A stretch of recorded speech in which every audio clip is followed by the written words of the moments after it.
یہاں پہ ایک وضاحت ارشاد فرمائی. جب ہم یہ کہتے ہیں نا کہ اے اللہ ہمیں ان لوگوں کا راستہ عطا فرما کہ جن پہ تو نے انعام فرمایا ہے، اور اس میں پھر جن پہ انعام ہے وہ من النبیین والصدیقین، یہ ہے نا. یہاں امام راضی نے ایک نقطہ بڑا ارشاد فرمایا کہ صدیقوں کے سردار صدیق اکبر ہے، سبحان اللہ، بے شک امیر المومنین، افضل البشر بعد الانبیاء ابو بکر صدیق رضی اللہ تعالیٰ عنہ.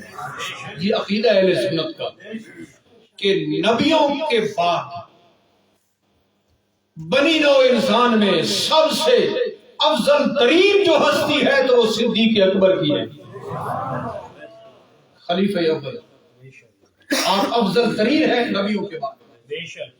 تو آیت میں ذکر آ گیا صدیقین کا، تو سارے صدیق بڑا مقام رکھتے ہیں، اور حضرت ابو بکر صدیق تو صدیقین کے سردار ہیں. بے شک. تو مفسر کی سوچ دیکھیں، سبحان اللہ. ارشاد فرماتے ہیں کہ جب بندہ نماز میں یہ پڑھتا ہے نا صراط الذین انعمت علیہم، اے اللہ ان لوگوں کا راستہ جن پہ تو نے انعام کیا ہے، ایک تو وہ ہو گئے انبیاء، اور فرمایا ایک ہو گئے صدیقین، اور صدیقین کے سردار ابو بکر صدیق ہیں. تو گویا کہ بندہ جو نماز پڑھ رہا ہے وہ یہ دعا کرتا ہے کہ اے اللہ ہمیں صدیق اکبر کے راستے کے اوپر چلا، سبحان اللہ، بے شک. ہمیں صدیقین کے راستے کے اوپر چلا جس راستے پہ ابو بکر صدیق موجود ہے، اے اللہ ہمیں اس راستے کے اوپر چلا. سبحان اللہ. اور پھر یہ صدیق ہر دور میں آئیں گے، صالحین پھر ہر دور میں آئیں گے، اور جو جو صالحین یاد ہوں گے نمازی ان کا تصور کر لیں. اب یہاں پہ ذرا آپ کا ذوق بن جائے تو میں یہ ساتھ ساتھ جو امام راضی نے فرمایا کچھ چیزوں کو بیان کرتا ہوں کہ جب یہ مسئلہ ہوا نا کہ اے اللہ ہمیں ان لوگوں کے راستے پہ چلا جن پہ تو نے انعام کیے، تو ہم امام اعظم ابو حنیفہ کے پیروکار ہیں. بے شک. اے اللہ ہمیں امام اعظم ابو حنیفہ کے راستے کے اوپر چلا، آمین.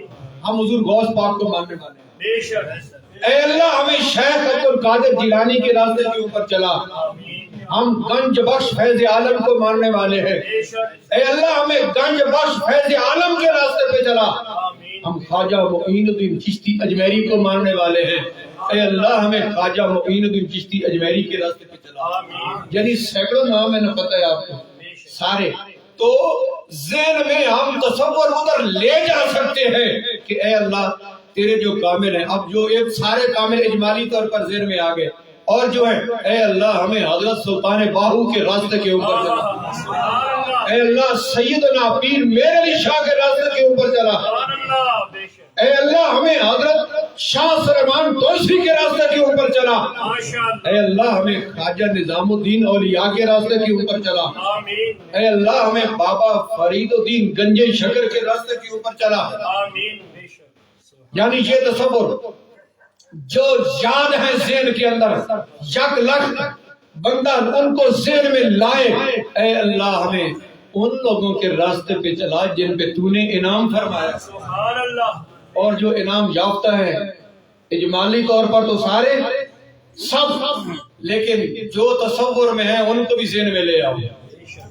یہاں ایک عجیب بات ہے، بعض لوگوں نے تو یہ کہا کہ نماز میں اگر رسول اللہ صلی اللہ علیہ وسلم کا خیال آ جائے تو نماز ٹوٹ جاتی ہے. کیوں؟ وہ کہتے ہیں کہ یہ توحید میں فرق پڑتا ہے. یہ بڑی عجیب سی توحید ہے جو ہر وقت خطرے میں ہے. رسول پاک صلی اللہ علیہ وسلم کی شان بیان کرو تو توحید خطرے میں، صحابہ کی شان بیان کرو تو توحید خطرے میں، اولیاء اللہ کا مقام بیان کرو تو توحید خطرے میں. یہ کیسی توحید ہے جو ہر وقت خطرے میں؟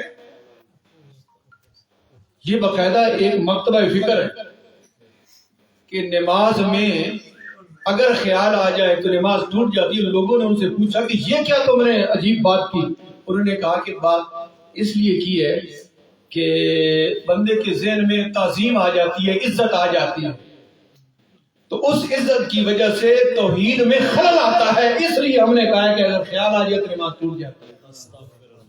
تو جب السلام علیکہ ایھا النبی پڑھے گا تو کیا کہے گا؟ سبحان اللہ، بے شک، السلام علیکہ ایھا النبی پڑھے گا تو پھر خیال نہیں رہے گا۔ بے شک، اور پھر یہ بات ہے کہ رسول پاک صلی اللہ علیہ وسلم کا جب تصور آئے اور ساتھ عزت اور تعظیم کا تصور آئے تو ایمان تو ویسے بھی ختم ہو جاتا ہے۔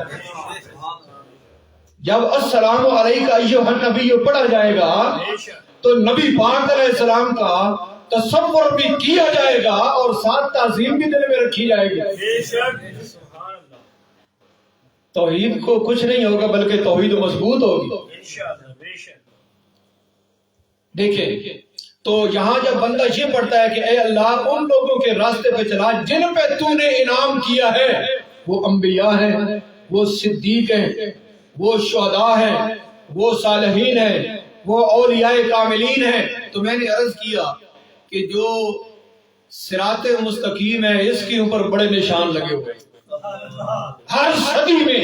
اب یہاں سے شروع ہو جائے، آج سے شروع ہو جائے۔ بے شک، اگر سیدنا پیر میر علی شاہ صاحب کو لے لیں، شیخ الاسلام خواجہ قمر الدین سیالوی کو لے لیں، سبحان ہیں جی، اللہ، بے شک، آپ کاملین کو لے لیں، اس دور کے کاملین کو لے لیں، تو ہر دور کے اندر کاملین تمہیں اسی صراط مستقیم کے اوپر نظر آئیں گے۔ بے شک، سبحان اللہ، اس لیے دین کی تشریح اگر لینی ہو اور کسی مسئلے کی وضاحت لینی ہو تو پھر صالحین سے لینی چاہیے، اپنے ذہنی اختراع کو چھوڑ دینا چاہیے، بے شک، صالحین کو لینا چاہیے کہ صالحین اس کے متعلق کیا فرماتے ہیں، ائمہ دین کیا فرماتے ہیں، اور سارے معتبر مفسرین لے لو۔ سبحان اللہ، اور میں نے آپ کو عرض کیا کہ 14ویں صدی میں جتنے لوگوں نے تفسیریں لکھی ہیں خاص طور پہ اردو کے اندر، یہ بڑی خطرناک ہے۔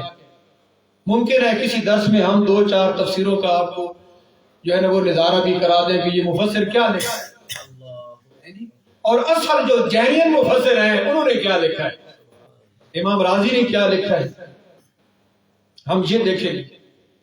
صحابہ کرام نے کیا ارشاد فرمایا ہے، امام اعظم ابو حنیفہ نے کیا ارشاد فرمایا، تو یہ بڑے بڑے نام آئیں گے جن سے پتہ چل جائے گا کہ اصل تفسیر کیا ہے اور جو ذہنی اختراع ہے وہ کیا ہے 14ویں صدی کا، خاص طور پہ بے شک، کہ جس میں جو تعظیم ہے وہ بزام خیش ان کے کہتے ہیں کہ اس سے توحید خطرے میں پڑتی، حالانکہ توحید اسی سے ہی مضبوط ہوتی ہے۔ بے شک، وَلِلَّهِ الْعِزَّةُ وَلِرَسُولِهِ وَلِلْمُؤْمِنِينَ، عزت اللہ کی بھی ہے، عزت اللہ کے رسول کی بھی ہے اور کاملین کی بھی ہے۔ بے شک، تو یہ پکی بات ہے، جو اللہ کی عزت ہے وہ اور ہے، جو رسول اللہ کی عزت ہے وہ اور ہے، اور جو صالحین کی عزت ہے وہ ان کے مقام کے مطابق ہے۔ بے شک، تو یہاں شرک تو نہیں ہو جائے گا، تو ان خطرے میں تو نہیں پڑے گی بھائی، عزت تو اللہ کی بھی ہے، اللہ کے رسول کی بھی ہے، تو اللہ کے رسول کی جو عزت ہے وہ رسول کے شأن شان ہے، اور جو اللہ کی عزت ہے وہ جو اللہ کے شأن شان ہے وہ اس کی عزت ہے۔ بے شک، اللہ تو لم یلد ولم یولد ہے، بے شک، وہ اس کی عزت ہے، اور اگر کوئی اس کے خلاف کہے تو کافر ہو جائے گا۔ لیکن نبی پاک علیہ السلام کی عزت اولاد میں ہے، اللہ نے اولاد عطا فرمائی، اللہ اولاد سے پاک ہے۔ تو دیکھیں یہ معیار ہوتا ہے کہ جو مخلوق کے عزت کا اور قواعد ہے اور اللہ کی جو عزت ہے اس کا اور مقام اور مرتبہ ہے۔ بے شک۔